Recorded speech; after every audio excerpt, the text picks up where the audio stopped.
Hello, good people of YouTube. Mountbatten here. And today, well, before we get into today's video, I just want to give a congratulations to Mike Henthorn. He is the third winner of the 40K giveaway. Congratulations, Mike. Thank you for watching the videos, subscribing to the channel, and of course, commenting as always. So guys, there are 2 more giveaways left to give out. Make sure you're checking your notifications from last Monday's video. Keep checking them every morning. Well, actually, not every morning. Well, maybe every morning, depending upon where you're at. I normally have the bot run through and pick a winner around 4 p.m. U.S. Central Time. So make sure you're checking your notifications around then. So Mike, just get with me on Discord as per the instructions in my reply to your comment, and we'll get you your ship, my guy. Again, congratulations, Mike. And let's get on with it. So guys, today we're taking a look at what is very commonly called to be the worst battleship in the game. Well, if not the worst battleship in the game, definitely the worst tier 8 battleship in the game. That is the tier 8 British battleship, the Monarch. Now, the Monarch is a ship that I haven't really been on the same page as most other players about. The Monarch, for me, was always a fairly decent battleship because of her main battery guns. Now, what the Monarch is a King George V class battleship. This is actually, I believe, one of the original plans for the King George V. She was supposed to have 9 15-inch guns instead of the 10 14-inch guns. You can go watch my King George V video I did a little while ago. We go in deep into the history of the King George V class and what happened with the treaties. But yeah, essentially because of the naval treaties that were happening around this time, they weren't able to fit, the Royal Navy that is, wasn't able to fit the King George V class with 15-inch guns. The naval treaties limited capital ships' guns to 14-inch. So we got the King George V, and this is what we would have gotten had the treaties not been in place, essentially. At least it was, well, one of the designs, at least. So, on paper, you think, okay, King George V with 15-inch guns should be pretty good at Tier 8, right? Well, the King George V class is a pretty decent Tier 7 battleship, but when you take that ship and then up tier it to Tier 8, it's... They did buff the hull armor quite a bit when they took the hull from Tier 7 to Tier 8. I mean, she is coated in 32 millimeters of armor. She has a 32 millimeter bow. Her upper armor belt is 32. Stern's 32. Bow and stern deck's 32 as well. Mid deck's 32. Her side armor is 381 millimeters. Her flat broadside is 356. Upper main armor belt is 356. And her forward armor belt is 381. Which is, I'm going to double check here before I tell y'all wrong, pretty much, yeah, the same as the King George V. Now, yeah, that is a pretty thick armor belt. It is. She's coated in 32, but that's about all they did to the hull. The Monarch here has the same amount of hit points as the Duke of York at Tier 7 at Tier 8. And that's where a lot of, the problems come from. This is a Tier 8 battleship with Tier 7 levels of health. Now, but if you look at other Tier 8 battleships like the Bismarck, who has 69,000 HP, and then you look at the Monarch, 60,000 HP, it's like, oh yeah. And the Bismarck has better armor than the Monarch as well, which is really odd because the King George V class, this is one thing that we talked about in my King George V video, had one of the best armor layouts and armor profiles of the Second World War.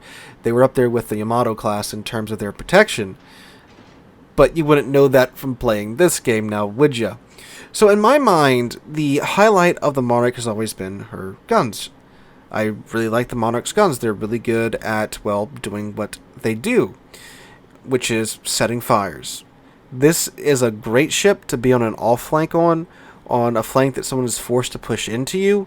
You will make their day absolutely miserable with the Monarch. So it was pretty surprising to me that they buffed her guns out of everything. I thought for sure that if they were ever going to buff this thing, which it's been years since this ship was introduced into the game, so I'm surprised that they did get around to actually buffing it.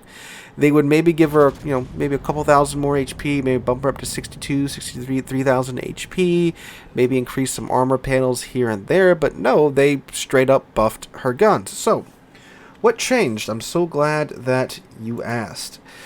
So, in this update 11.10, they increased her main battery gun range from 19.1 kilometers to 19.6 kilometers, which, okay, it's 500 more meters, but brand the way that high-tier matches are going, that's, something that the ship is definitely going to need going forward. And they increased her Sigma from 1.8 to 1.85.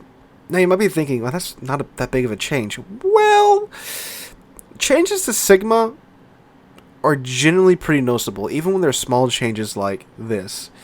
Sigma, if you don't know, that is a number that determines how the shells leave the barrel in very simple terms. It determines the pattern that the shells are going to have going forward from that point. Dispersion is a number that determines how far those shells can fly around in their dispersion pattern during flight until, of course, they hit the water. And with battleships, any small improvement to Sigma or to dispersion is generally pretty noticeable because battleship guns are affected a lot by RNG. So anything that dials this down a little bit to most battleship players will be fairly noticeable. May not be, noticeable right away, but after a match or two, you tend to see either the tighter groupings or the worse groupings if something gets nerfed like that. So, that's what got buffed. Now, how does that affect the ship? Well, if you take a look at her guns, and this is another thing that people bring up, and they are correct. If you look at the stats, it's really not that much of an improvement over the King George V, and in fact, in one category, it's actually, on paper, much worse. So, the Monarch, with her 9 15-inch guns, she has a 25-second reload time. On the King George V, with her 10 14-inch guns, she also has a 25-second reload time. The HE on the Monarch, you do a maximum damage of 6,300. On the King George V, it's 6,000. So you get a 300 damage increase per shell. Yeah. Fire chance on the Monarch, 35%. On the King George, 41%. So you have a bigger shell, but you get a 6% reduction in fire chance. And the Monarch shells can pin 95 millimeters of armor. That's, of course, better than the King George V. These come with the tubes at 836 meters a second. AP on the Monarch does a maximum damage of 11,900. And 2 comes out of the tubes at 832 meters a second. On the King George V, the AP does 10,500. Ah, man. It's really funny. The Monarch uses a different shell. The King George uses a Type 6B HE shell, while the Monarch uses a Type 7B HE shell, and I'm incorrect. It actually has the same amount of pin that the King George V has. King George V has 89 millimeters of pin, and the Monarch has 90 millimeters of pin, so it's essentially the same. There's maybe 1 or 2 bits here and there that you can overmatch on the Monarch that you can't with the King George. But I mean, 89 millimeters versus 95 millimeters. I mean, it's 6 more millimeters of pin, but it's fairly lacking. So why still do I think this is such a good ship? Well, this ship is oddly quite well suited for the current meta at higher tier, being a tier 8 ship. Now, do keep in mind too, the King George V is like insanely good for being a tier 7 battleship. So there's that to consider as well. Like, the King George V is one of my favorite tier 7 battleships. The AP is nice, the HE is really nice. The accuracy isn't really that great because, of course, she does have 10 guns, so there's that.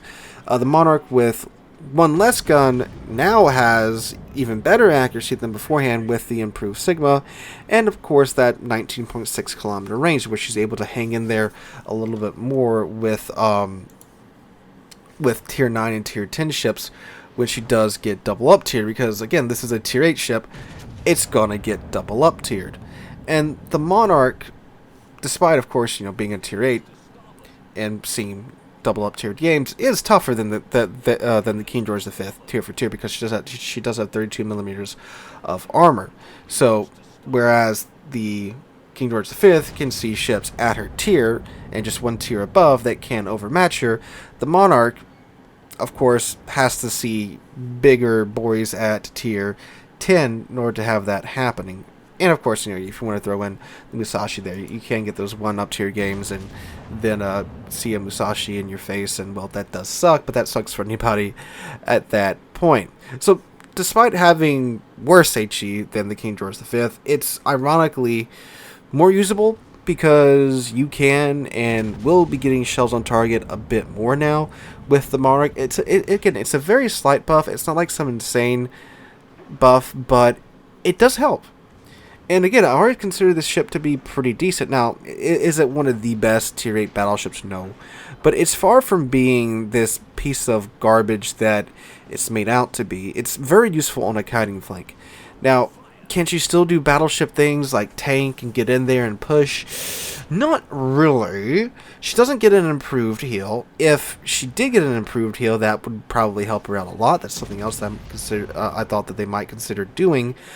And I'm not talking about giving her a dry dock kill. You don't get the dry dock kill until you get to the Lion. If she would be given maybe a Warspite-esque kill that could regen more of Citadel damage on top of having a quick cooldown time, I do think that would be probably the next best thing they could do for the Monarch. Again, the guns were already pretty darn good in my mind. The HE is great for starting fires with a 25-second reload.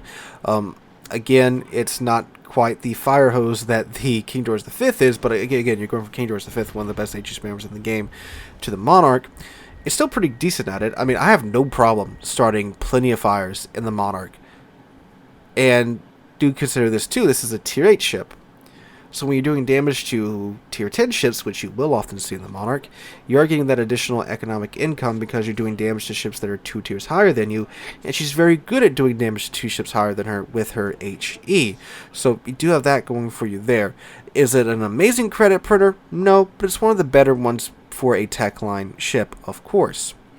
So the next step in fixing the Monarch, wargaming if you want to do that, is one, either give her like a 3,000 to 4,000 HP buff, or 2, give her a Warspite-esque heal. A good heal that regens a lot of HP, similar to the Warspite, with a good cooldown time. You could actually probably just slap the Massachusetts heal on her, the improved American Battleship heal. I think this would now be one of the better tier 8 battleships at that point. Although, again, she is a really good flamethrower. Now, again, I know on paper it looks worse than the King George V, but just pick one up, play it, you'll see what I'm talking about. Again, it's not the best tank. I'm not saying go throw yourself in on the pushing flank. If you get on the kiting flank, get in a good kiting position, you'll be roasty toasty. They'll be roasty toasty. Your enemy ships will be in a few minutes with the way that this thing can put fires on enemy ships. So, again, just want to take a look back at the Monarch, one of the misunderstood ships, I believe. One of the very highly underrated ships in this game.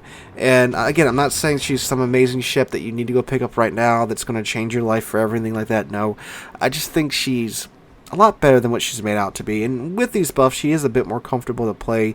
The extra range is pretty nice, and of course, any type of improvement to Sigma is always welcomed on any battleship. So that's my 2 cents on her right now. Again, still needs some more survivability buffs, but she's, of course, a little bit better now thanks to those buffs. A little bit more comfortable to play as well.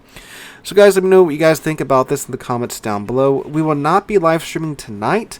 Tonight's live stream will be moved to Monday. I've got some personal stuff going on, so we got to go ahead and move the stream to Monday night. So I hope to see you guys there on Twitch and on YouTube this upcoming Monday. Thank you guys for the understanding. And of course, thank you guys for watching. Hope you guys enjoyed. If you did enjoy, make sure to drop a like and subscribe to the channel. We're on our way to 45,000 subscribers, and I cannot thank you guys enough for that. Hope you guys have a wonderful Friday. Have a wonderful weekend. Hope to catch you guys in the next one.